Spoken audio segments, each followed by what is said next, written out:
Kalian tahu nggak sih kalau ada sebutan terowongan di dalam dunia jaringan? Namanya VPN tunneling. Kalian penasaran? Makanya tonton video ini sampai habis. Assalamualaikum warahmatullahi wabarakatuh. Halo semuanya, perkenalkan aku Yoga Prasetyo dan kali ini aku akan menjelaskan materi MTCNA di modul 15 VPN Tunneling. Dan di video kali ini aku akan membahas beberapa hal. Yang pertama ada konsep VPN Tunneling, lalu yang kedua ada EOIP, lalu yang ketiga studi kasus 1, lalu yang keempat PPTP, lalu yang kelima studi kasus 2, lalu yang keenam L2TP, lalu yang ketujuh studi kasus 3, lalu yang kedelapan PPPoE, lalu yang kesembilan studi kasus 4, lalu yang ke-10 studi kasus 5. Ya udah deh, daripada lama-lama, langsung kita masuk ke pembahasan yang pertama. Pertama-tama, aku akan membahas konsep VPN tunneling. VPN tunneling adalah teknologi yang menciptakan jalur komunikasi privat dan terenkripsi di dalam infrastruktur jaringan publik seperti internet. Konsep ini disebut tunneling atau penerowongan karena ia membungkus atau encapsulating paket data pribadi dengan protokol tambahan agar cepat melewati jaringan publik tanpa bisa dibaca oleh pihak luar. VPN tunneling bekerja dengan cara mengambil paket asli, misalnya paket IP private, lalu membungkusnya ke dalam payload protokol tunneling, misalnya L2TP atau IPsec yang kemudian dikirim melalui jaringan publik sampai tiba di titik akhir terowongan. Titik akhir lalu membuka bungkus atau decapsulation dan meneruskan paket asli ke jaringan tujuan. Selain enkapsulasi, banyak implementasi VPN juga menerapkan enkripsi dan mekanisme autentifikasi sehingga paket yang melewati tunnel tidak dapat dibaca atau dimodifikasi oleh pihak ketiga, membuat komunikasi jarak jauh lebih aman meskipun lewat internet. Berikut adalah mekanisme dan komponen tunneling, yaitu pertama ada enkapsulasi atau encapsulation, proses membungkus paket data asli ke dalam paket data baru. Ini menyembunyikan alamat asli klien dan menggantinya dengan alamat IP server VPN. Lalu ada juga enkripsi atau encryption. Data di dalam terowongan disandikan menggunakan algoritma kriptografi seperti AES256. Jika data disadap di tengah jalan, peretas hanya akan melihat kode acak yang tidak berarti.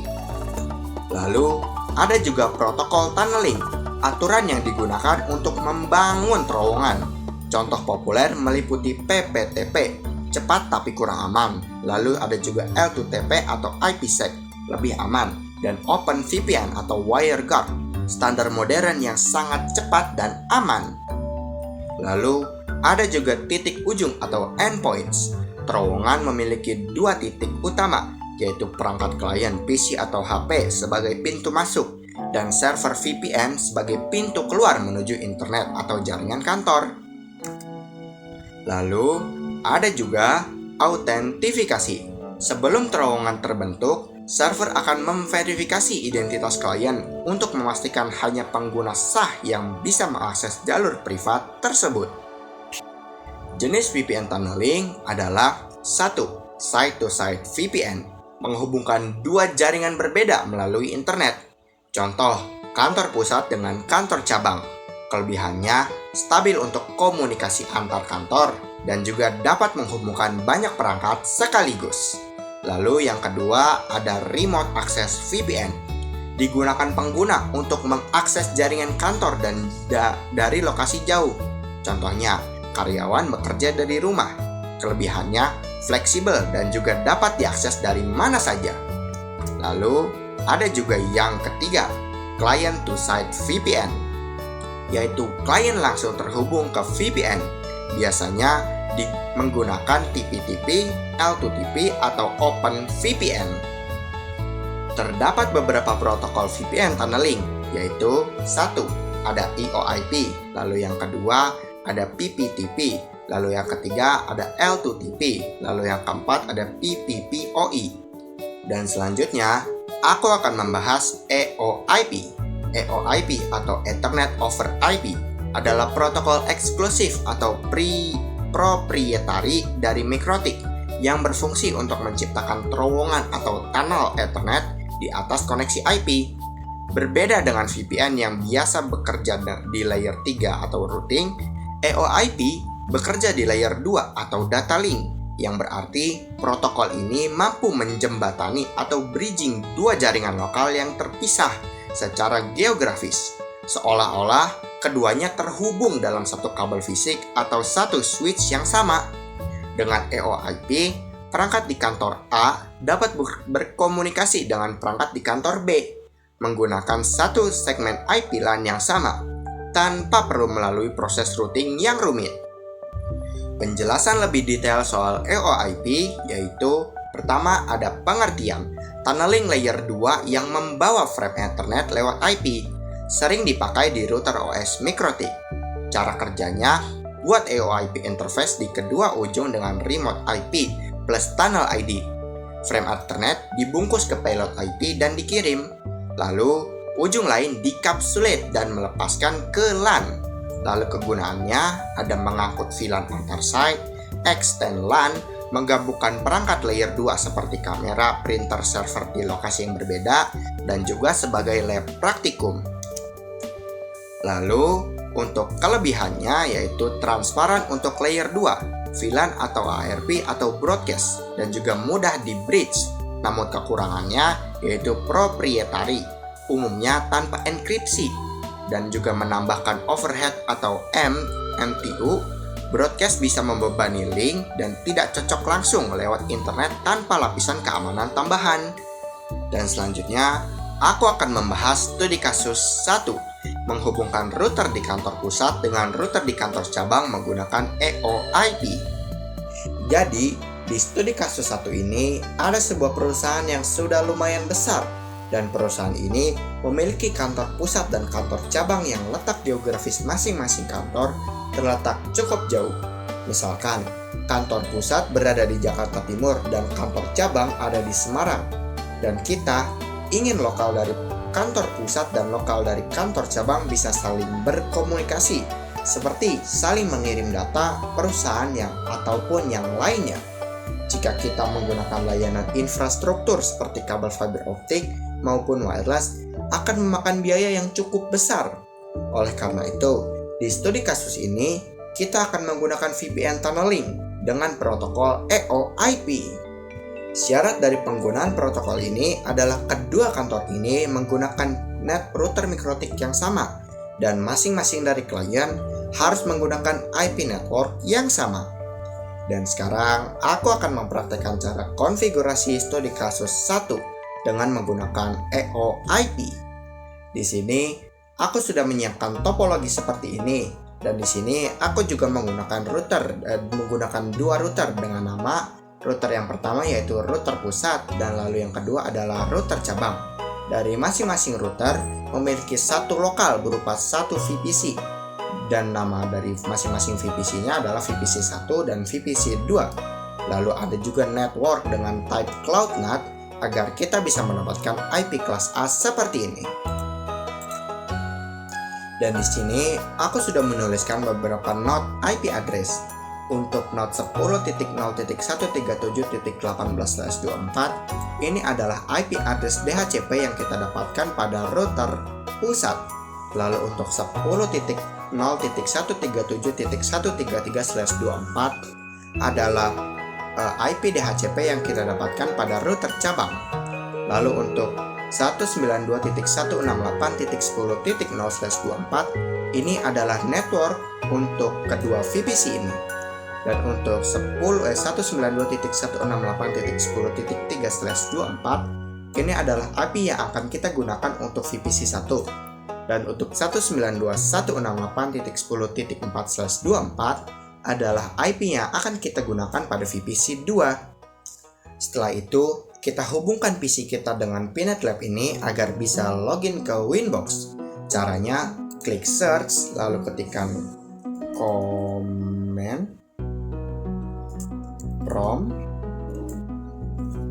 lalu kita klik kanan, lalu kita klik run as administrator, lalu klik yes, dan akan terbuka tampilan CMD seperti ini. Dan setelah terbuka CMD seperti ini, kita ketikkan root add, lalu masukkan IP network cloud-nya, yaitu 10.0.1.37.0, lalu kita masukkan mask 255.255.255.0, lalu kita masukkan IP yang kita gunakan untuk login ke Pinet Lab-nya yang ini, yaitu 198.195.146.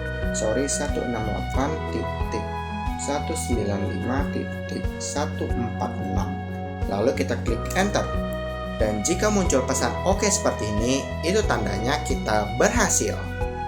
Sekarang kita login ke router pusat dan router cabang melalui Winbox. Pertama, kita login ke router pusat. Caranya klik search, lalu ketikkan Winbox, lalu klik open. Lalu setelah terbuka halaman login seperti ini, kita tuliskan IP address dari router pusatnya di sini, yaitu 10.10.137.18. Lalu karena di sini ada rombongan agen, makanya tidak muncul tulisan connect ya.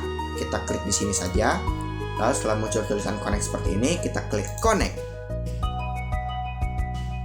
Dan kita akan langsung masuk ke tampilan router pusat melalui Winbox seperti ini.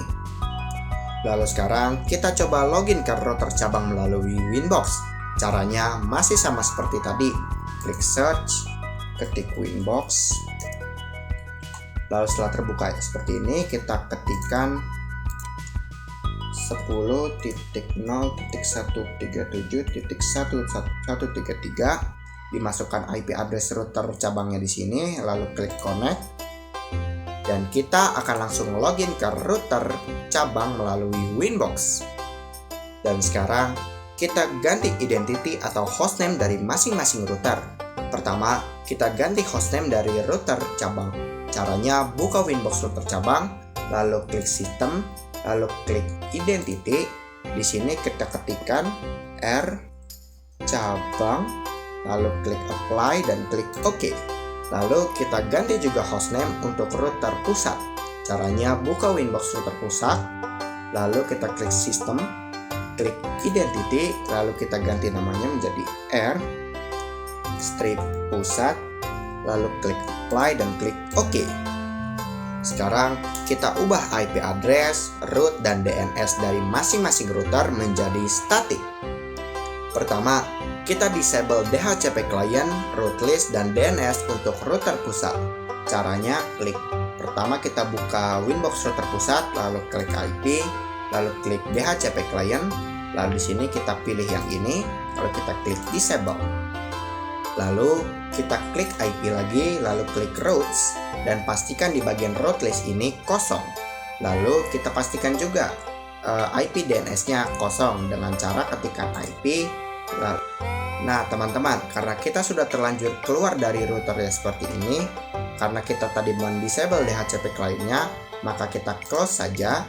Lalu kita coba cek IP DNS-nya melalui terminal router pusat di Pinet Lab. Caranya, buka terminal router pusat di Pinet Lab, lalu ketikkan IP DNS print, lalu klik enter. Dan bisa dilihat kalau di bagian serversnya ini kosong, berarti artinya IP DNS-nya juga kosong. Dan sekarang kita disable juga DHCP client, root list, dan DNS untuk router cabangnya. Caranya masih sama seperti tadi, tapi karena jika tadi kita mendahulukan DHCP client-nya, maka sekarang kita coba dahulukan DNS-nya terlebih dahulu. Dengan cara kita coba cek, kita buka router cabang seperti ini, lalu kita klik IP, lalu klik DNS, dan kita pastikan di bagian serversnya ini tidak ada.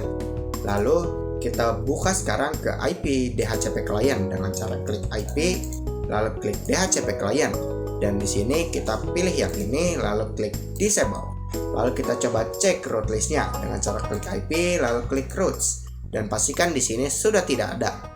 Lalu kita tunggu beberapa saat hingga ada tulisan disconnected.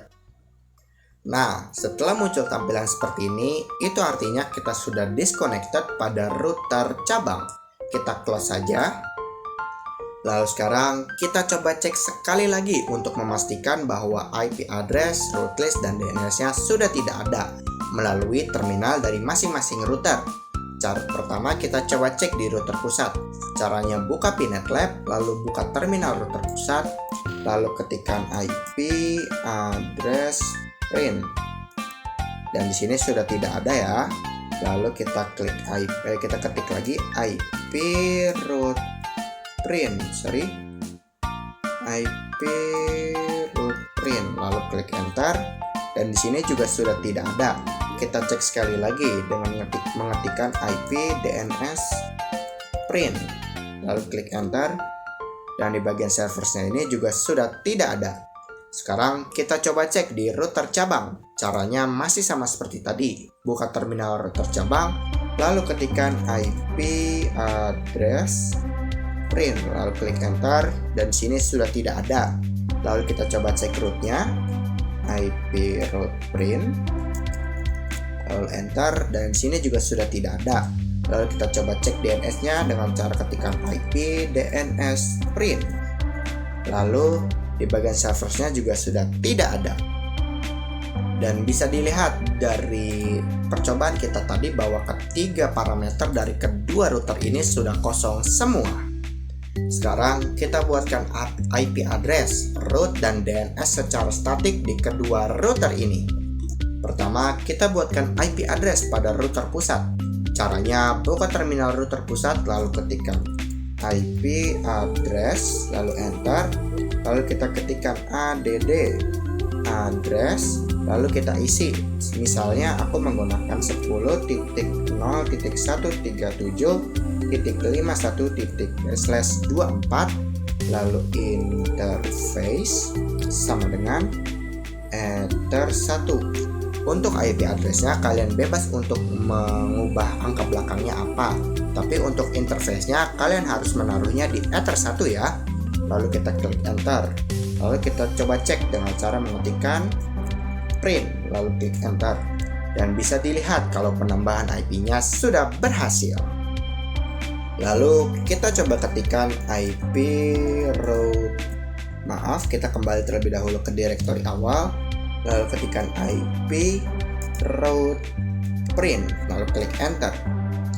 Dan di sini sudah muncul root secara dinamik sesuai dengan network IP yang kita tambahkan tadi. Lalu kita buatkan IP root 0.0.0.0/0 pada router pusat. Caranya ketikkan IP root add gateway sama dengan, lalu kita masukkan gateway dari si network yang ini. Tapi jika kalian bingung, kalian bisa buka pada VMware. Lalu di sini kalian masukkan yang IP address for Pinet NAT, yaitu yang 10.0.137.1. Kita ketikkan di sini 10.0.137.1 lalu klik enter. Lalu kita coba cek dengan cara ketikkan print. Kita coba cek dengan cara ketikkan IP root print lalu klik enter. Dan di sini bisa dilihat kalau root 0.0.0/0 ini sudah muncul. Lalu sekarang kita tambahkan IP DNS-nya dengan cara ketikkan IP DNS lalu enter. Lalu kita ketikkan set servers sama dengan 8.8.8.8 lalu enter. Lalu kita coba ketikkan print. Dan bisa dilihat kalau IP DNS-nya berhasil kita tambahkan. Dan sekarang kita coba ping ke 8.8.8 dan google.com untuk mengetes apakah penambahan root dan IP DNS-nya berfungsi. Caranya ketikkan ping. Kita kembali ke direktori awal terlebih dahulu, ketikkan ping 8.8.8.8 lalu enter. Dan bisa dilihat di sini kalau kita berhasil. Sekarang kita coba cek. Kita coba ping ke google.com. Ping google.com lalu enter. Dan bisa dilihat di sini bahwa kita juga berhasil ping ke google.com. Lalu kita ulangi langkah-langkah yang tadi pada router cabang. Pertama, kita buatkan IP address untuk router cabangnya. Caranya, buka terminal router cabang, lalu ketikkan IP address, lalu enter. Lalu ketikkan add address sama dengan kita ketikkan misalnya 0.0.137.52/24. Lalu kita masukkan lagi interface sama dengan kita masukkan ether 1. Lalu kita klik enter. Lalu kita coba ketikkan print. Dan bisa dilihat di sini kalau IP-nya sudah berhasil kita tambahkan. Oh iya, jangan lupa kalau interface-nya ini harus mengarah ke ether 1 karena ether 1 ini yang mengarahkan kepada network di router cabang. Lalu kita coba cek IP route print dengan cara ketikkan IP route print lalu klik enter. Dan bisa dilihat kalau di sini sudah ada route secara dynamic sesuai dengan network IP yang kita tambahkan tadi. Lalu kita buatkan route 0.0.0/0 pada router cabang. Caranya masih sama seperti tadi, ketikkan IP route lalu enter, lalu ketikkan add gateway sama dengan, lalu kita masukkan gateway dari IP network yang ini, yaitu 10.0.137.1 lalu enter, lalu kita ketikkan print. Dan bisa dilihat di sini kalau network 0.0.0/0 sudah ditambahkan. Lalu sekarang kita tambahkan IP DNS-nya dengan cara ketikkan IP DNS lalu enter, lalu ketikkan set servers sama dengan 8.8.8.8 lalu enter. Lalu kita coba cek dengan cara ketikkan print. Dan bisa dilihat di sini kalau serversnya sudah berhasil kita tambahkan, yaitu 8.8.8.8. Dan sekarang kita coba lakukan ping ke 8.8.8.8 dan ke google.com untuk mengetes apakah IP route dan DNS-nya sudah berfungsi. Dengan cara ketikkan, kita scroll ke bawah dulu, lalu kita ketikkan ping 8.8.8.8 lalu enter. Dan bisa dilihat di sini kita berhasil ya. Lalu kita coba ketikkan ping google.com. Lalu kita klik enter. Dan bisa dilihat di sini kalau kita juga berhasil. Lalu agar tidak lupa kita ganti node IP yang di sini dan yang di sini menjadi IP baru sesuai dengan IP yang sudah kita tambahkan tadi. Untuk router pusat kita ganti ke 137.51.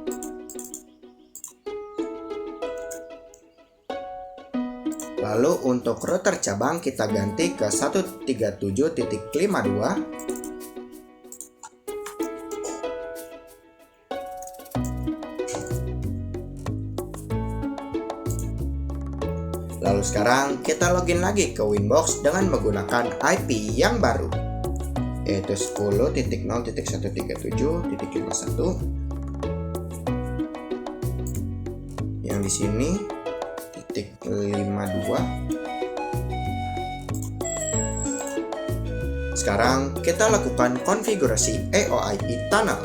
Pertama, kita buatkan interface EOIP tunnel di router pusat.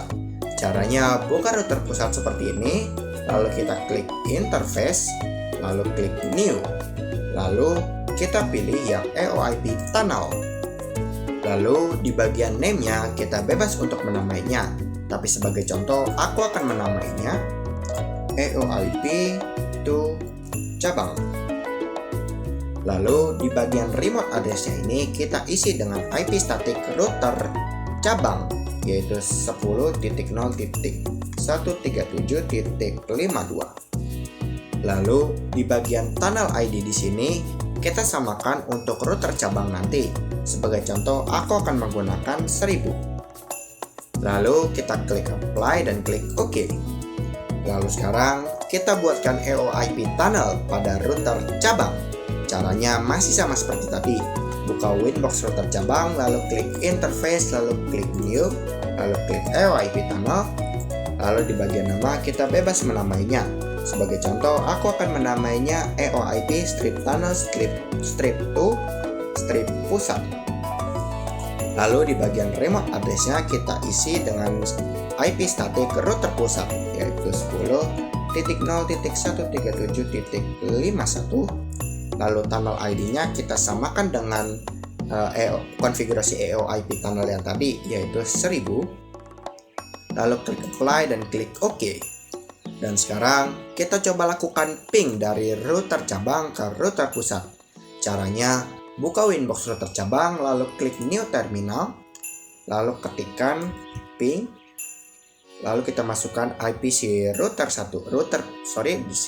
pusatnya, yaitu 10.0.137.51, lalu enter. Dan bisa dilihat di sini bahwa kita berhasil ping.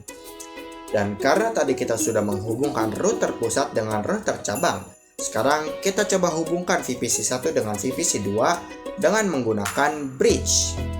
Pertama, kita buatkan bridge pada router pusat. Caranya, buka Winbox router pusat, lalu klik bridge. Lalu di bagian tab bridge ini kita klik new. Lalu di bagian namanya kita bebas menamainya. Tapi sebagai contoh, aku akan menamainya bridge strip 4 strip EOIP. Lalu kita klik apply dan klik OK. Lalu kita buatkan ports untuk interface Ether 2 dan EOIP tunnel to cabang. Caranya, klik tab port, lalu klik new. Lalu di bagian interface-nya kita ganti menjadi Ether 2. Lalu kita pastikan bridge-nya, yaitu bridge for EOIP. Lalu klik apply dan klik OK. Lalu kita buatkan satu lagi untuk interface EOIP tunnel to cabang. Lalu kita pastikan bridge-nya ini ke bridge for EOIP seperti ini. Lalu kita klik apply dan klik OK. Sekarang kita buatkan bridge untuk router cabang. Caranya masih sama seperti tadi. Buka Winbox router cabang, lalu klik bridge, lalu klik di tab bridge, lalu klik new. Lalu kita ganti namanya menjadi bridge for strip EOIP. Lalu klik apply dan klik OK. Lalu kita buatkan ports-nya juga untuk Ether 2 dan EOIP tunnel to pusat.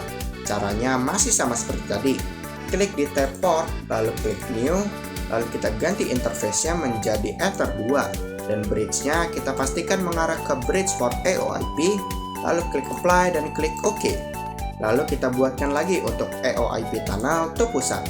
Ganti interface-nya menjadi EOIP tunnel to pusat. Lalu pastikan bridge-nya yaitu for EOIP. Lalu klik apply dan klik OK. Lalu sekarang kita buat agar VPC 1 dan 2 mendapatkan IP secara statik. Pertama, kita tambahkan IP pada VPC 1. Caranya, nyalakan VPC 1 seperti ini, lalu buka terminal VPC 1, lalu ketikkan IP. Lalu kita masukkan IP yang sudah kita siapkan yang ini, yaitu 192.168.10.3/24. Lalu kita langsung klik enter, dan kita tidak perlu menambahkan gateway-nya untuk bagian yang ini. Lalu kita tambahkan IP address juga untuk VPC 2. Caranya masih sama seperti tadi. Kita nyalakan VPC-nya, lalu buka terminal VPC 2, lalu ketikkan IP. Lalu kita masukkan IP yang sudah kita siapkan yang ini, yaitu 192.168.10.4/24. Lalu kita langsung enter, dan kita tidak perlu menambahkan gateway-nya. Lalu kita coba ping dari VPC 2 ke VPC 1. Caranya kita buka terminal VPC 2, lalu ketikkan ping. Lalu kita tulis IP VPC 1 yang ini, yaitu 192.168.10.3, lalu klik enter. Dan di sini bisa kita lihat bahwa kita berhasil ping ke VPC 1. Tapi jika kita mencoba ping ke 8.8.8.8, maka hasilnya tidak akan bisa. Maka dari itu, kita buat agar VPC 1 dan 2 bisa internetan. Sekarang kita buat terlebih dahulu IP address untuk masing-masing routernya. Pertama, kita buatkan IP address untuk bridge for AOIP di router pusat. Caranya, buka Winbox router pusat, lalu klik IP, lalu klik addresses, lalu kita klik new. Lalu di bagian addressnya ini kita isi 192.168.10.1/24. Lalu kita ganti interface-nya menjadi bridge for AOIP, lalu klik apply dan klik OK. Dan selanjutnya kita buatkan IP address juga pada router cabang. Caranya masih sama seperti tadi. Buka Winbox router cabang, lalu klik IP, klik addresses, lalu klik new. Lalu kita ketikkan 192.168.10.2/24. Lalu interface-nya kita ganti ke bridge for AOIP. Lalu klik apply dan klik OK. Sekarang kita buat firewall NAT untuk masing-masing routernya. Pertama, kita buatkan NAT role pada router pusat. Caranya, buka Winbox router pusat, lalu klik IP dan klik firewall, lalu klik di tab NAT, lalu klik new. Lalu di bagian C-nya ini kita pastikan sudah di SRC. Lalu untuk out interface-nya kita pastikan mengarah ke Ether 1.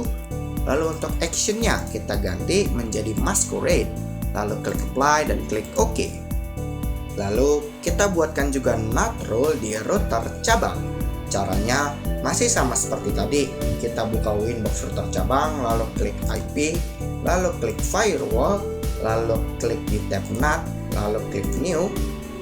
Lalu kita pastikan C-nya di SRC, out interface-nya ke Ether 1, dan action-nya ganti ke masquerade, lalu klik apply dan klik OK. Sekarang kita tambahkan gateway dan IP DNS pada masing-masing VPC-nya. Pertama, kita tambahkan IP gateway untuk VPC 1.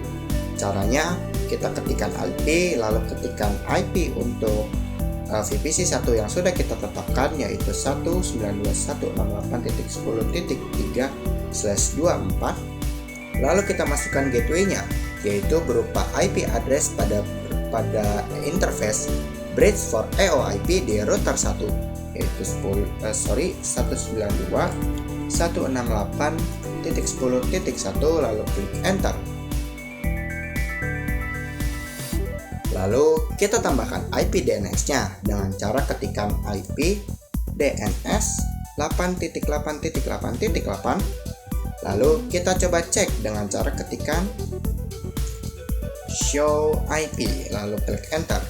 Dan bisa dilihat bahwa penambahan gateway dan juga DNS-nya sudah berhasil. Lalu sekarang kita tambahkan IP gateway dan IP DNS-nya pada VPC 2. Caranya masih sama seperti tadi. Ketik IP, lalu kita masukkan IP VPC 2-nya, yaitu 192.168.10.4/24. Lalu kita masukkan IP address dengan interface bridge for AOIP di router 2-nya, yaitu 192.168. Di depannya lupa dikasih 1, lalu 168, lalu 10.2, lalu kita klik enter. Lalu kita tambahkan IP DNS-nya dengan cara ketikkan IP DNS, lalu 8.8.8.8, lalu klik enter. Lalu kita coba cek dengan cara ketikkan show IP, lalu klik enter. Dan bisa dilihat di sini bahwa penambahan gateway dan DNS-nya sudah berhasil juga. Dan sekarang kita coba ping ke 8.8.8 dan juga google.com dari VPC 1 dan 2. Caranya kita coba terlebih dahulu pada VPC 1 dengan cara ketikkan ping 8.8.8.8 lalu klik enter. Dan bisa dilihat di sini kalau kita berhasil. Lalu kita coba ping ke google.com dan ini juga berhasil. Lalu kita coba juga pada VPC 2. Caranya masih sama seperti tadi. Ketik ping ping 8.8.8.8. Ini berhasil. Lalu kita coba ping ke google.com.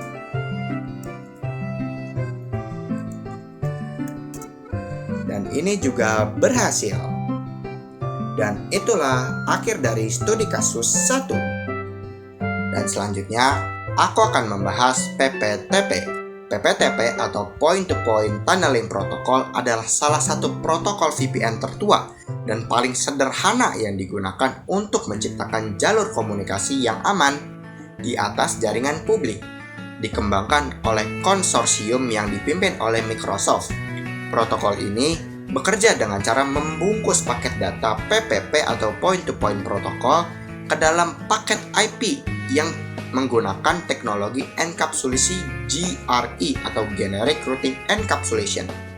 Karena sifatnya yang ringan dan mudah terintegrasi secara bawaan, hampir semua sistem operasi Windows versi lama, PPT sempat menjadi standar utama bagi pengguna rumahan dan bisnis kecil untuk mengakses jaringan kantor dari jarak jauh.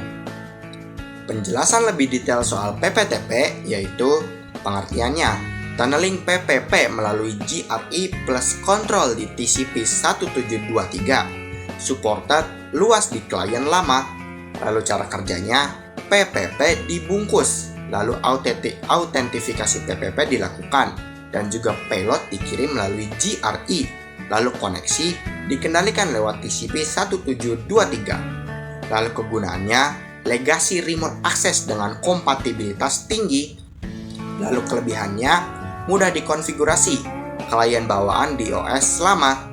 Lalu kekurangannya, keamanan lemah, banyak celah kripto, rentan intercept atau hijack, dan sebaiknya hindari untuk traffic sensitif. Dan selanjutnya, aku akan membahas studi kasus 2, menghubungkan router di kantor pusat dengan router di kantor cabang menggunakan PPTP. Sebelum masuk ke tahap konfigurasi, pertama kita hapuskan semua konfigurasi yang sudah kita buat tadi di kedua router, kecuali untuk firewall NAT. Pertama, kita hapus konfigurasi yang sudah kita buat di router pusat.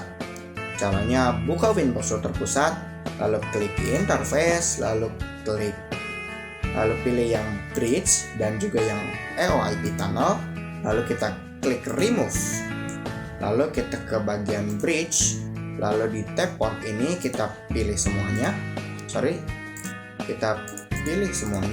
Lalu klik remove. Lalu klik di tab bridge dan pastikan di tab bridge ini sudah kosong. Lalu klik IP, klik addresses, lalu kita hapuskan yang 10.1 ini. Sekarang kita ulangi langkah-langkah tadi pada router cabang.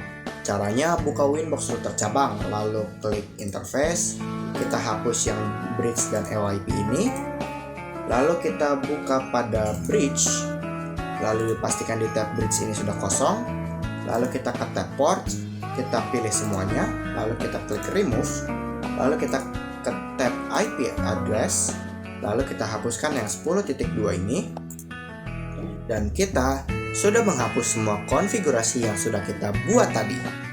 Nah, jika di konfigurasi EOIP memiliki syarat klien harus memiliki IP network yang sama. Tetapi di konfigurasi PPTP, klien bisa memiliki network IP yang berbeda. Dan sekarang aku akan mempraktekkan studi kasus 2 dengan menggunakan PPTP. Sekarang kita siapkan terlebih dahulu topologinya. Sebenarnya secara topologi tak ada yang aku ubah, tapi di sini aku hanya mengubah node IP untuk VPC 1 dan VPC 2. Dan jika di sebelumnya kita menggunakan IP network yang sama, maka di kasus kali ini kita menggunakan IP network yang berbeda untuk VPC 1 dan juga VPC 2. Untuk VPC 1, aku menggunakan IP 192.168.1.0/24. Sementara untuk VPC 2, aku menggunakan 192.168.2.0/24. Nah, untuk PPTP ini bekerja layaknya server dan klien. Maka di sini aku akan menjadikan router pusatnya ini menjadi bekerja layaknya server. Lalu untuk router cabang ini aku akan gunakan untuk bekerja layaknya klien. Dan sekarang kita buatkan IP untuk Ether 2 di masing-masing router. Pertama kita buatkan IP untuk Ether 2 di router pusat. Caranya buka Winbox router pusat, lalu klik IP, lalu klik addresses, lalu klik new. Di bagian address ini kita isi dengan network VPC 1, yaitu 192.168.1.1. Kita ganti di oktet belakangnya menjadi 1, lalu /24, lalu ganti interface-nya menjadi Ether 2, lalu klik apply dan klik OK. Sekarang kita buatkan IP untuk Ether 2 di router cabang.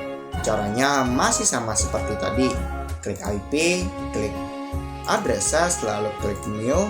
Dan di bagian address ini kita isi IP network VPC 2 192.168.2. Namun di oktet keempatnya kita ganti menjadi 1/24. Lalu interface-nya kita ganti menjadi Ether 2, lalu klik apply dan klik OK. Sekarang kita konfigurasikan DHCP server di setiap routernya agar VPC bisa request IP secara DHCP. Pertama, kita konfigurasikan DHCP server di router cabang. Caranya buka Winbox router cabang, lalu klik IP, lalu klik server. Lalu kita di tab DHCP ini kita klik DHCP setup. Lalu di tab di DHCP server interface ini kita ganti menjadi Ether 2, lalu next hingga keluar DNS server seperti ini. Kita pastikan sudah 8.8.8, lalu klik next hingga selesai. Sekarang kita konfigurasikan DHCP server di router pusat. Caranya masih sama seperti tadi. Buka Winbox router pusat, klik IP, klik DHCP server, klik DHCP setup, ganti DHCP server interface ke Ether 2, lalu next. Pastikan DNS-nya 8.8.8, lalu next lagi hingga selesai. Sekarang kita coba request IP secara DHCP pada masing-masing VPC. Pertama, kita coba request IP DHCP pada VPC 1. Caranya buka Pinet Lab, lalu buka terminal VPC 1, lalu ketikkan IP DHCP, lalu enter. Dan tunggu hingga proses doornya selesai. Dan setelah selesai, bisa kita lihat bahwa VPC 1 mendapatkan IP secara DHCP, yaitu 192.168.1.254. Sekarang kita coba request IP secara DHCP melalui VPC 2. Caranya masih sama seperti tadi. Buka terminal root VPC 2, lalu ketikkan IP DHCP, lalu klik enter. Lalu tunggu proses doornya selesai. Dan setelah selesai VPC 2 akan mendapatkan IP secara DHCP, yaitu 192.168.2.254. Dan sekarang kita akan mengkonfigurasikan PPTP server di router pusat, karena router pusat akan dijadikan sebagai server. Pertama, kita aktifkan PPTP server di router pusat. Caranya buka Winbox router pusat, lalu klik PPP, lalu ke tab interface, lalu kita pilih PPTP server, lalu kita klik enable, lalu kita klik apply dan klik OK. Selanjutnya kita buatkan username dan password untuk router cabang yang bertindak sebagai klien agar bisa terhubung dengan router pusat. Caranya klik di tab secret, lalu klik new. Lalu di bagian name-nya ini kita bebas mengisinya, tapi sebagai contoh aku akan menggunakan pptp strip yoga. Lalu di bagian passwordnya kita isi menggunakan 123, tapi ini sebagai contohnya saja ya. Lalu untuk service-nya kita ganti menjadi pptp. Lalu aku akan menjelaskan bagian local address dan remote address. Local address itu untuk IP tunnelnya si server atau router pusat.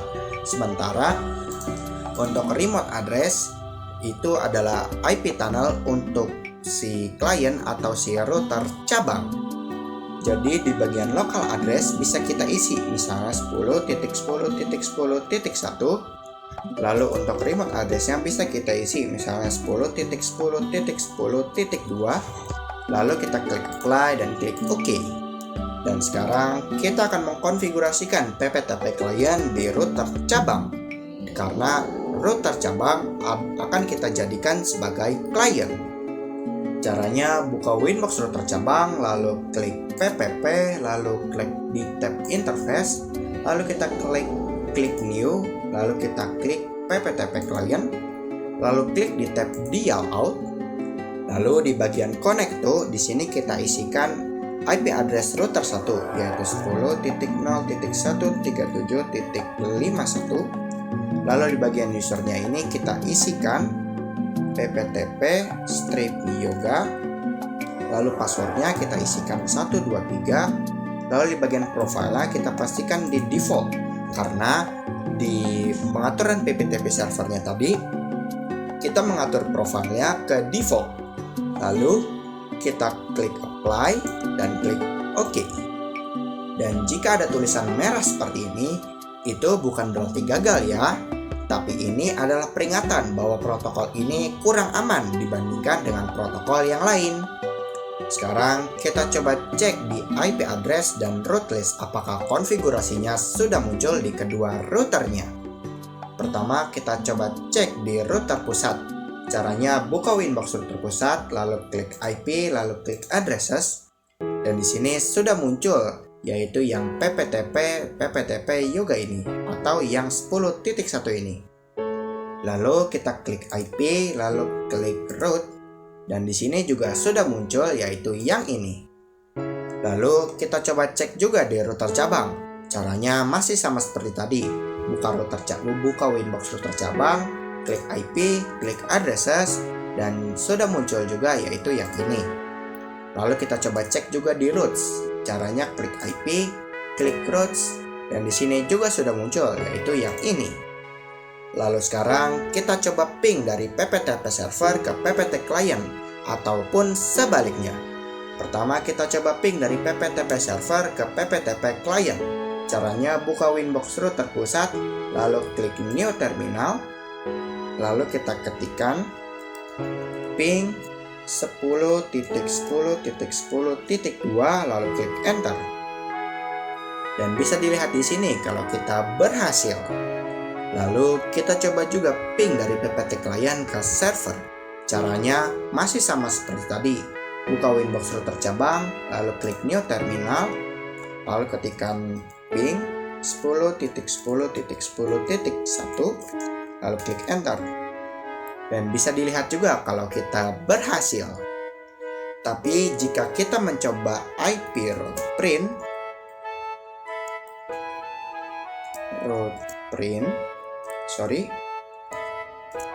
jika kita mencoba IP route print di kedua router, bisa dilihat kalau IP route-nya belum ada untuk IP 2.0 di router pusat, dan juga belum ada IP untuk 1.0 di router cabang. Dan jadi VPC 1 dan VPC 2 belum bisa saling berkomunikasi. Sekarang kita konfigurasikan static routing di kedua routernya. Pertama kita konfigurasikan static routing untuk network 2.0 pada router pusat. Dan di sini aku akan menunjukkannya melalui cara CLI. Caranya buka Winbox router pusat, lalu klik new terminal. Kita tutup saja, kita gunakan yang ini, klik new terminal. Lalu setelah terbuka new terminal seperti ini, kita ketikkan IP route, lalu enter. Lalu kita ketikkan add dst address sama dengan 192.168.2.0, lalu ketikkan gateway sama dengan, lalu kita masukkan remote address router cabang yaitu 10, jangan pakai spasi ya, 10.10.10.2 lalu enter. Lalu kita coba cek dengan cara ketikkan print. Dan di sini bisa dilihat kalau penambahan network 2.0 pada route listnya sudah berhasil. Sekarang kita konfigurasikan static routing untuk network 1.0 di router cabang. Di sini aku akan menunjukkannya melalui cara GUI.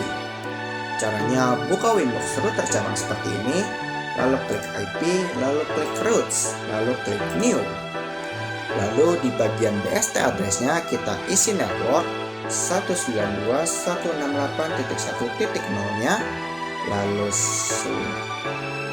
lalu kita isi gateway-nya sesuai dengan isi local address untuk router pusat, yaitu 10.10.10.1, lalu klik apply dan klik OK. Dan bisa dilihat kalau sudah ada IP 1.0 pada root list router cabang. Sekarang kita coba ping dari VPC 1 ke VPC 2 dan sebaliknya. Pertama, kita coba ping dari VPC 1 ke VPC 2. Caranya buka PNetLab, lalu ketikkan ping, lalu isi si IP VPC 2-nya, yaitu 192.168.254, lalu klik enter. Dan bisa dilihat kalau kita berhasil ping. Lalu sekarang kita coba ping dari VPC 2 ke VPC 1. Caranya masih sama seperti tadi. Ketikkan ping lalu isi IP VPC 1 yaitu 192.168.1.254, lalu klik enter. Dan bisa dilihat di sini kalau kita berhasil ping. Dan sekarang kita coba ping ke 8.8.8.8 dan google.com di kedua VPC. Caranya pertama kita coba ping ke 8888 dan google.com melalui VPC 1. Caranya ketikkan ping 8.8.8.8 lalu klik enter. Dan bisa dilihat kalau kita berhasil. Sekarang kita coba ping ke google.com. Dan bisa dilihat kita juga berhasil ping ke google.com. Oh iya, jangan lupa ya untuk menambahkan IP DNS-nya terlebih dahulu kepada masing-masing VPC-nya sebelum melakukan ping ke google.com. Lalu sekarang kita coba ping melalui VPC 2. Caranya masih sama seperti tadi. Kita ketikkan ping 8.8.8.8 dan bisa dilihat kalau ini berhasil. Lalu kita coba lakukan ping ke google.com. Dan jangan lupa untuk menambahkan IP DNS-nya kepada VPC-nya ya. Dan bisa dilihat di sini kalau kita juga berhasil ping ke google.com. Dan itulah akhir dari studi kasus 2. Dan selanjutnya aku akan membahas L2TP. L2TP atau Layer 2 Tunneling Protocol adalah protokol tunneling yang merupakan hasil pengembangan dari penggabungan dua teknologi lama, yaitu L2F milik Cisco dan PPTP milik Microsoft. Berbeda dengan PPTP yang memiliki sistem keamanan bawaan sendiri, meski lemah, L2TP murni hanya berfungsi sebagai penerowong data tanpa menyediakan enkripsi atau kerahasiaan data sama sekali. Oleh karena itu, dalam implementasi praktisnya, L2TP hampir selalu dipasangkan dengan protokol keamanan IPsec atau Internet Protocol Security untuk menciptakan koneksi VPN yang sangat aman, stabil, dan juga dapat diandalkan untuk kebutuhan profesional. Penjelasan lebih detail soal L2TP yaitu pengertiannya, tunneling layer 2 yang sering dipadukan dengan IPsec untuk enkripsi. Cara kerjanya, L2TP membuat tunnel layer 2 untuk membawa frame PPP, lalu IPsec memberikan enkripsi dan autentifikasi. Lalu kegunaannya, remote VPN yang butuh kompatibilitas dan keamanan menengah hingga ke atas. Lalu, untuk kelebihannya, kombinasi tunneling layer 2 plus keamanan IPsec dan didukung secara luas. Dan untuk kekurangannya, yaitu overhead ganda L2TP plus IPsec dan juga konfigurasi serta NAT transversal bisa lebih rumit. Dan selanjutnya, aku akan membahas studi kasus 3, yaitu menghubungkan router di kantor pusat dengan router di kantor cabang menggunakan L2TP. Sebelum masuk ke tahap konfigurasi, pertama kita hapuskan semua konfigurasi yang sudah kita buat tadi di kedua router, kecuali firewall NAT dan IP address. Pertama, kita hapus konfigurasi yang sudah kita buat di router pusat. Caranya, buka Winbox router pusat, lalu klik PPP, lalu ketik secret, lalu pilih konfigurasi yang masih ada, lalu klik remove. Di sini saya sudah menghapusnya terlebih dahulu. Lalu tab interface, kita hapus juga semua konfigurasi yang ada di sini dengan cara memilihnya, lalu klik remove. Tetapi di sini saya sudah menghapusnya terlebih dahulu. Lalu kita hapus konfigurasi yang kita buat di router cabang. Caranya masih sama seperti tadi. Buka Winbox router cabang, lalu klik PPP, ke tab secret, lalu kita hapus yang ada di sini. Lalu kita ke tab interface, lalu di sini kita pilih yang masih ada, lalu kita klik remove. Nah, pada penggunaan protokol L2TP agar lebih secure atau aman, secara umumnya selalu digabungkan dengan protokol keamanan seperti IPsec dan L2TP mirip seperti PPTP. L2TP ini juga bekerja layaknya server dan klien. Dan sekarang, aku akan mempraktikkan cara konfigurasi studi kasus 3 dengan menggunakan L2TP. Di sini, aku masih menggunakan topologi yang sama, dan aku juga masih menjadikan router pusat sebagai server dan menjadikan router cabang sebagai klien. Pertama, kita aktifkan L2TP server di router pusat. Caranya, buka Winbox router pusat, lalu klik PPP, lalu ke tab interface, lalu kita klik di L2TP server. Lalu kita centang di bagian enable ini, dan kita pastikan default root-nya mengarah ke default encryption. Karena di praktek sebelumnya kita sudah menggunakan default profile default. Lalu kita aktifkan use IPsec menjadi yes. Lalu untuk IP secret-nya kita isi secret. Kita isi menjadi secret. Lalu klik apply dan klik OK. Selanjutnya, kita buatkan username dan password untuk router cabang yang bertindak sebagai klien. Agar saat terhubung ke router pusat, dia harus memasukkan username dan passwordnya dulu. Caranya, klik di tab secret, lalu klik new. Lalu di bagian nama ini kita bebas menambahnya. Tapi aku akan menggantinya menggunakan L2TP strip yoga. Lalu passwordnya kita isi sebagai contoh 123. Service-nya kita ganti ke L2TP. Lalu profile-nya kita ganti ke default encryption. Lalu di bagian local address dan remote address kita isi misalnya 172.16.1.1, dan di remote address-nya kita isi 172.168.16.2.1, lalu klik apply dan klik OK. Dan sekarang kita akan mengkonfigurasikan L2TP client di router cabang, karena router cabang akan kita jadikan sebagai klien. Caranya, buka Winbox router cabang, lalu klik PPP, lalu klik di tab interface, lalu klik new. Lalu kita pilih yang L2TP client. Lalu kita pilih di bagian dial out. Lalu kita di bagian connect to, kita isikan IP si router satunya, yaitu 10.0.137.51. Lalu usernya kita isi L2TP strip yoga sesuai dengan akun yang sudah kita buat tadi, sesuai dengan username yang sudah kita buat tadi. Lalu passwordnya kita isi juga dengan password yang sudah kita buat tadi, yaitu 123. Lalu profile kita pastikan ke default encryption. Lalu untuk selanjutnya kita klik apply dan klik OK. Dan sekarang kita coba cek active connection di router pusat. Caranya, buka Winbox router pusat, lalu klik di active connection. Dan di sini sudah muncul informasi L yang berarti lokal. Dan informasi ini hanya muncul di server atau router pusat dan tak akan muncul di klien atau router klien. Seperti ini. Nah, di sini tidak ada ya. Lalu sekarang kita coba ping dari router cabang ke router pusat. Caranya, buka Winbox router cabang, lalu klik new terminal.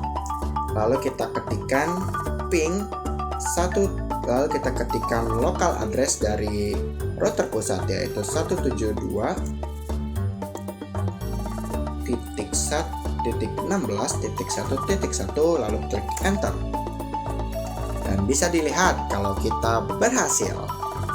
Lalu sekarang kita ubah gateway dari root yang mengarah ke masing-masing VPC di masing-masing router.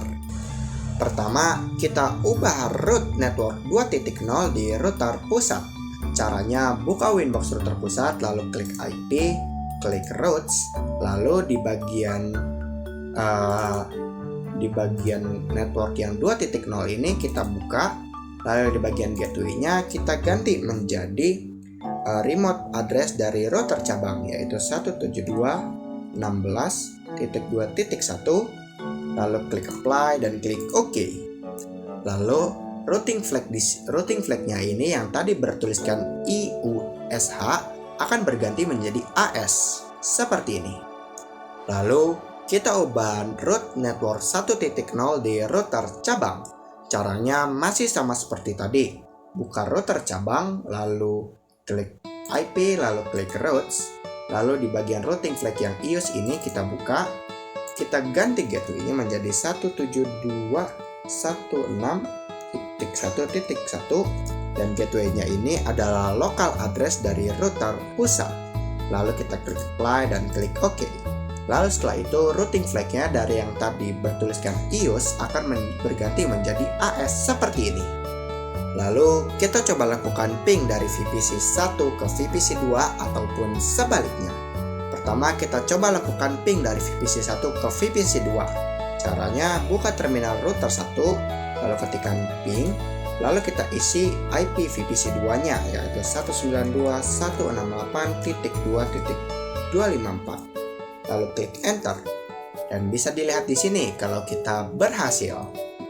Lalu kita coba dari arah sebaliknya yaitu dari VPC 2 ke VPC 1. Ketikkan ping 192.168.1.254 lalu klik enter. Dan jika muncul tanda seperti ini, itu tandanya kita berhasil. Dan sekarang kita coba cek trace dari VPC 2 ke VPC 1. Caranya ketikkan trace lalu ketikkan IP yang menuju ke VPC 1-nya yaitu 192.168.1.254 lalu klik enter. Dan di sini akan terlihat alur untuk bisa ping ke VPC 1 berawal dari 2.1 lalu jalan ke 1.1 dan berakhir pada 1.254. Dan itulah akhir dari studi kasus yang ketiga. Dan selanjutnya aku akan membahas PPPoE atau Point to Point Protocol over Ethernet. Adalah protokol jaringan yang digunakan untuk membungkus paket data PPP di dalam bingkai atau frame Ethernet. Protokol ini menggabungkan fitur interaksi langsung dari koneksi point to point seperti autentifikasi dan enkripsi dengan infrastruktur Ethernet yang mampu menangani banyak pengguna sekaligus. Dalam dunia telekomunikasi, PPPoE menjadi standar emas yang digunakan oleh penyedia layanan internet atau ISP untuk memberikan akses koneksi kepada pelanggan melalui modem atau antena, karena memungkinkan ISP untuk mengelola identitas pengguna secara individual di dalam satu kabel fisik yang sama. Penjelasan lebih detail soal PPPoE yaitu pertama ada pengertian. PPP di atas Ethernet menyediakan sesi PPP atau accounting di jaringan Ethernet. Cara kerjanya, fase discovery atau PDAI ataupun PADO dan juga yang lainnya untuk menemukan server. Lalu PPP session dibuat, lalu PPP nego IP, lalu juga autentifikasi seperti PAP atau CHAP dan juga routing. Dan kegunaannya koneksi pelanggan ke ISP yaitu ADL, ADSL atau FTTX, skenario autentifikasi dan accounting per user. Lalu untuk kelebihannya mendukung autentifikasi per sesi, accounting integrasi PPP features di atas Ethernet. Namun untuk kekurangannya, overhead framing, pengurangan MTU, dan juga manajemen session diperlukan. Tidak ideal untuk bridging full layer 2 tanpa adaptasi. Dan selanjutnya, aku akan membahas studi kasus 4, menghubungkan router ISP dengan router kita menggunakan PPPoE. Dan sekarang, aku akan memperhatikan cara konfigurasi studi kasus 4 dengan menggunakan PPPoE. Sebelum masuk ke tahap konfigurasi, kita atur ulang topologinya. Pertama, kita pinggirkan semua node-nya.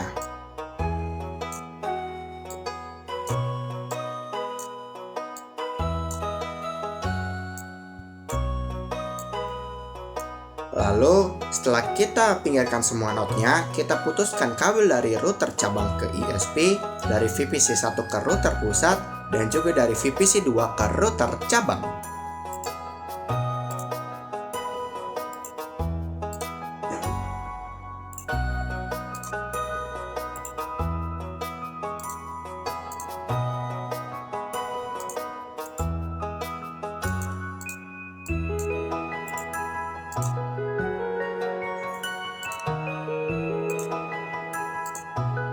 Lalu kita hapuskan yang ini juga.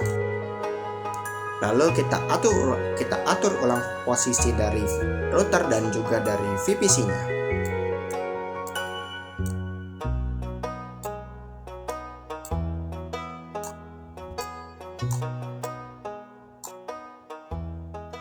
Kita atur ulang menjadi seperti ini. Lalu kita sambungkan semuanya kembali.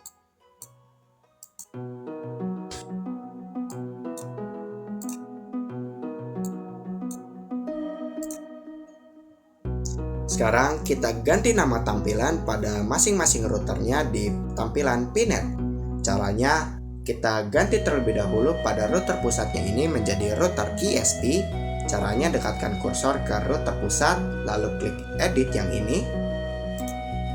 Lalu setelah terbuka tampilan seperti ini, kita ganti name-nya menjadi router ISP.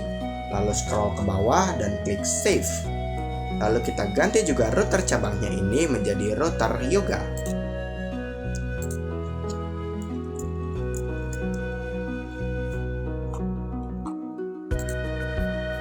Lalu sekarang kita ganti hostname dari masing-masing routernya.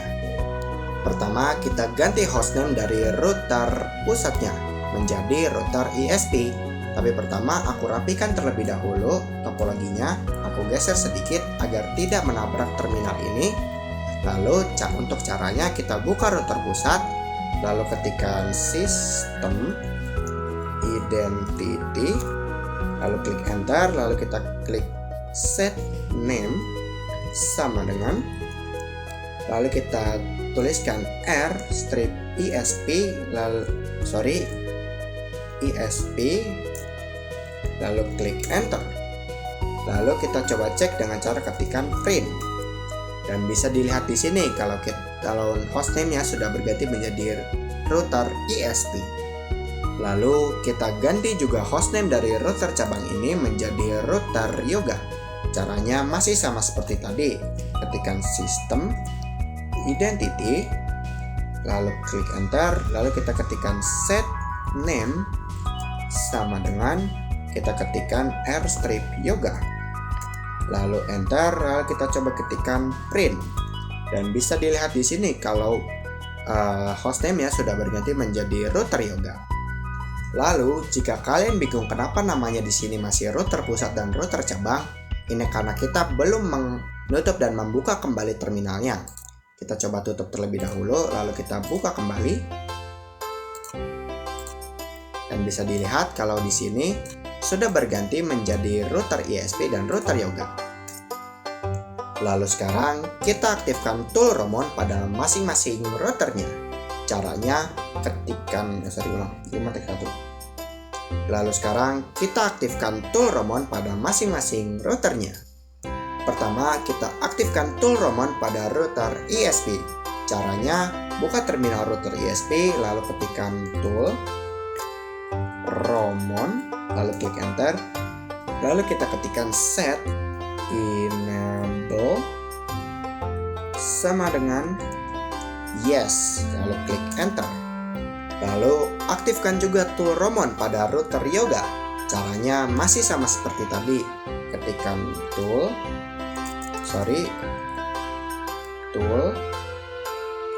Romon, lalu enter, lalu ketikkan set enable sama dengan yes, lalu klik enter. Lalu kita login ke router Yoga melalui Winbox. Caranya buka router ISP seperti ini, lalu klik yang ini. Setelah terbuka tab login seperti ini, kita ketikkan connect to Romon. Tunggu sebentar dan akan muncul router Yoga seperti ini. Kita klik, lalu kita klik connect. Dan kita akan langsung login ke router Yoga melalui Winbox. Dan sekarang kita hapuskan beberapa konfigurasi yang sudah kita buat tadi pada kedua routernya. Pertama, kita nonaktifkan PPTP server dan L2TP server di router ISP. Caranya buka Winbox router ISP, lalu klik PPP. Lalu kita geser sedikit ke sini. Lalu kita klik di tab interface, lalu kita buka PPTP server. Kita hilangkan centang di enable ini, lalu klik apply dan klik OK. Lalu kita ke L2TP server. Kita hapuskan centang yang di sini, lalu klik apply dan klik OK. Lalu kita hapuskan beberapa konfigurasi di router ISP. Pertama, kita hapuskan konfigurasi tab secret di router ISP. Caranya buka di tab secret, lalu klik konfigurasinya, lalu kita klik remove. Lalu kita hapuskan konfigurasi address ether 2-nya di router ISP. Caranya klik IP, lalu klik address, lalu kita klik di konfigurasi ether 2-nya ini, lalu klik remove. Lalu kita hapuskan beberapa konfigurasi juga di router Yoga. Pertama, kita hapuskan konfigurasi interface di router Yoga. Caranya buka Winbox router Yoga seperti ini, lalu klik PPP, lalu ke tab interface, kita pilih konfigurasinya, lalu kita klik remove. Lalu kita hapuskan semua konfigurasi addresses di router Yoga. Caranya klik IP, lalu klik addresses, lalu kita pilih semua konfigurasinya, lalu klik remove. Dan di sini router ISP ini akan bekerja sebagai PPPoE server. Sementara untuk router Yoga ini akan bekerja sebagai PPPoE customer. Dan sekarang kita akan konfigurasikan PPPoE server di router ISP. Caranya buka Winbox router ISP, lalu klik PPP. Lalu di tab PPPoE server ini, kita klik new.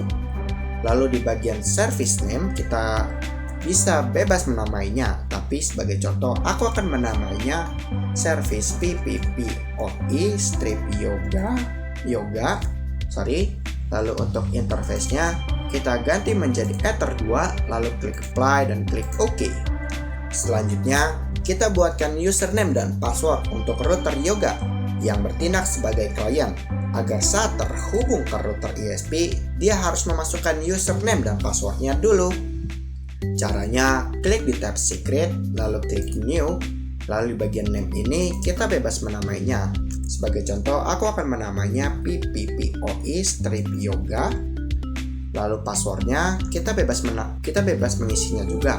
Tapi sebagai contoh, aku akan menggunakan 123. Lalu service-nya kita masukkan PPPoE. Lalu untuk lokal address-nya kita isi misalnya 192.168.1.1 dan untuk remote address-nya yaitu misalnya 192.168.1.2, lalu klik apply dan klik OK. Dan sekarang kita akan mengkonfigurasikan PPoE client di router Yoga. Caranya buka Winbox router Yoga, lalu klik PPP, lalu di bagian tab interface kita klik new, lalu kita pilih PPPoE client, lalu kita ke tab dial out.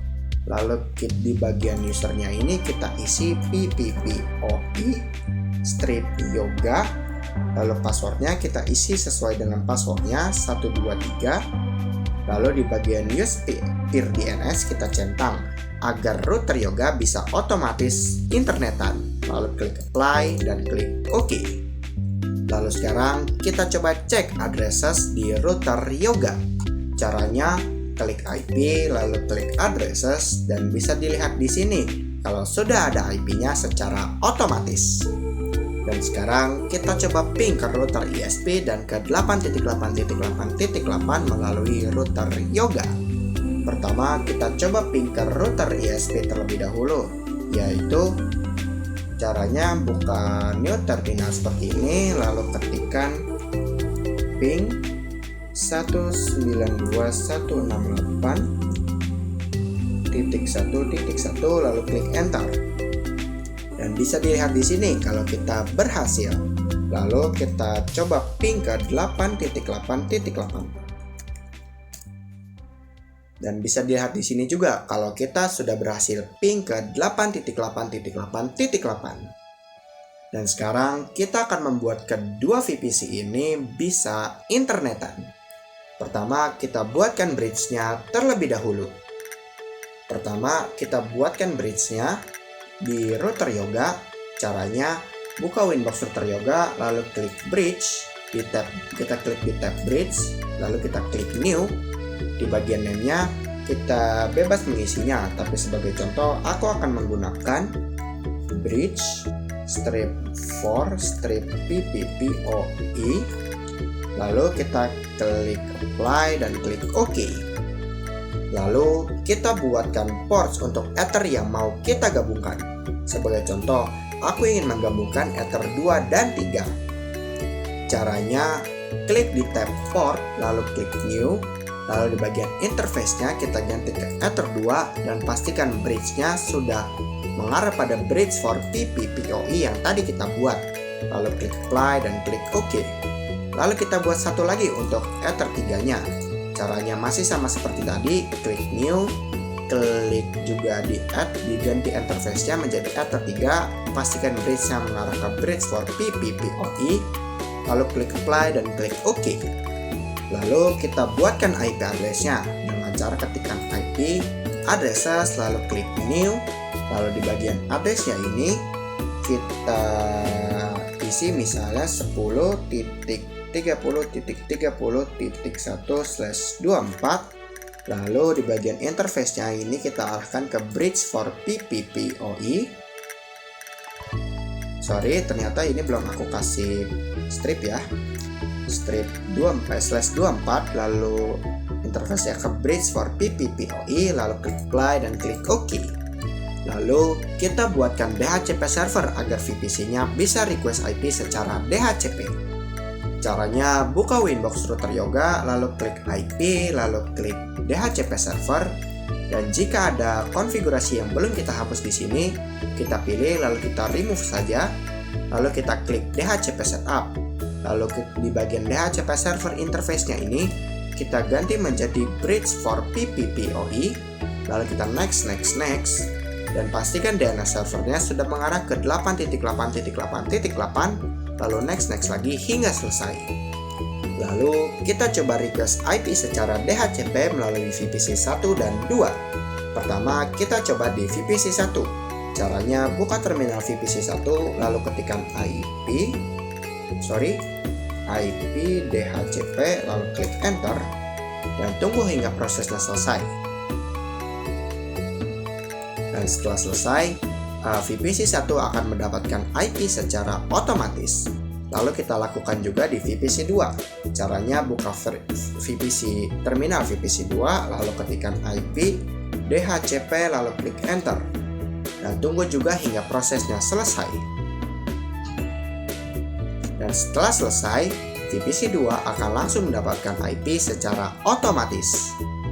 Dan sekarang kita konfigurasikan firewall NAT agar VPC-nya bisa internetan. Caranya buka Winbox router Yoga, lalu klik IP, lalu klik firewall, dan klik di tab NAT.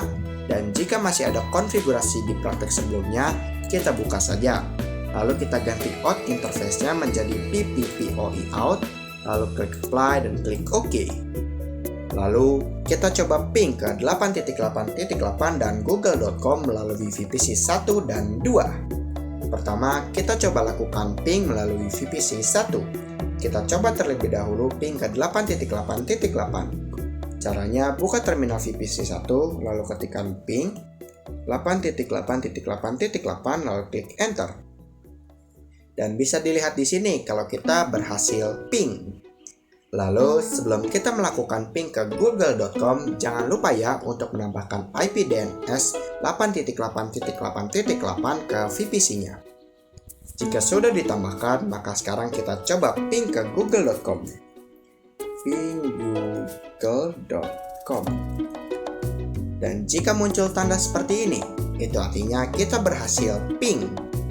Lalu sekarang kita coba lakukan ping ke 8.8.8 melalui VPC 2. Caranya masih sama seperti tadi.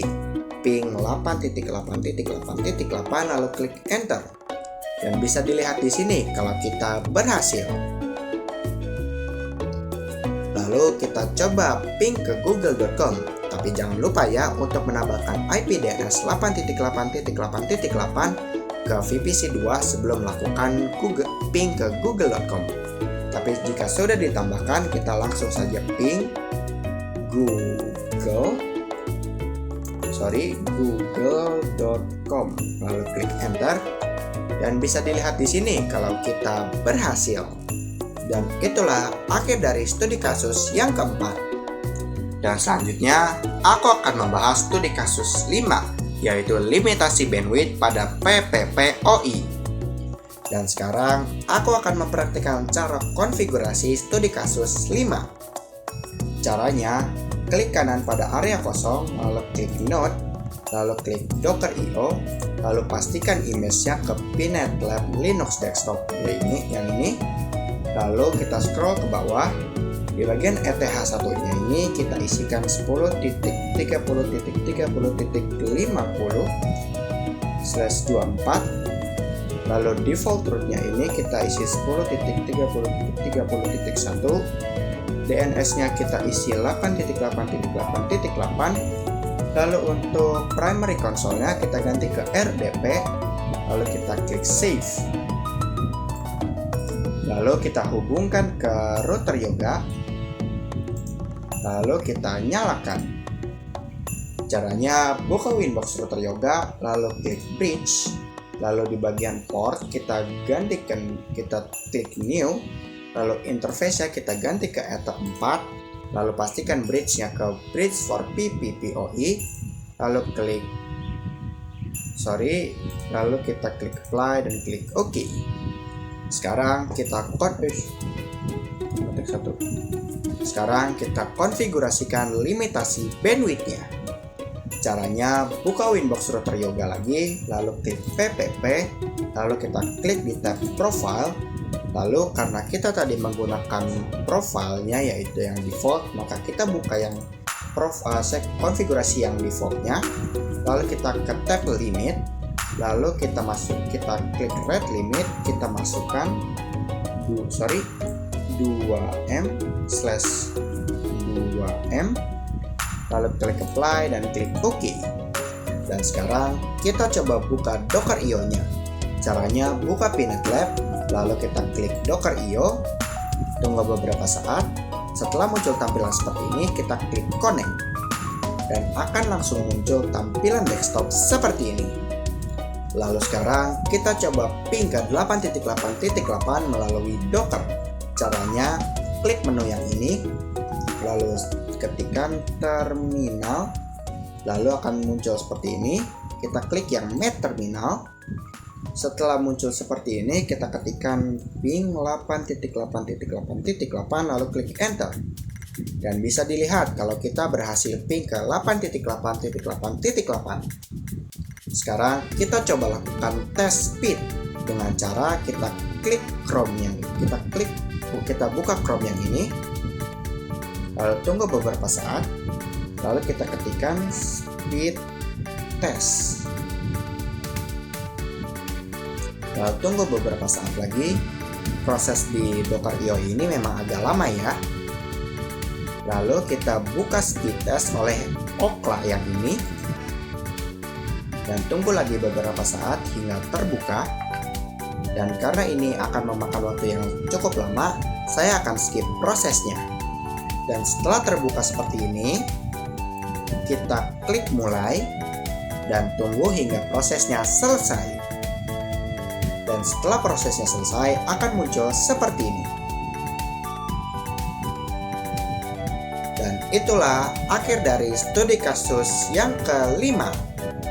Dan itulah akhir dari pembahasan kita kali ini. Jadi, udah gak bingung kan soal apa itu VPN tunneling? Mungkin cukup sekian video aku kali ini. Semoga apa yang aku sampaikan bisa bermanfaat bagi kalian dan aku mohon maaf apabila ada salah kata yang terucap. Aku Yoga pamit undur diri. Wassalamualaikum warahmatullahi wabarakatuh.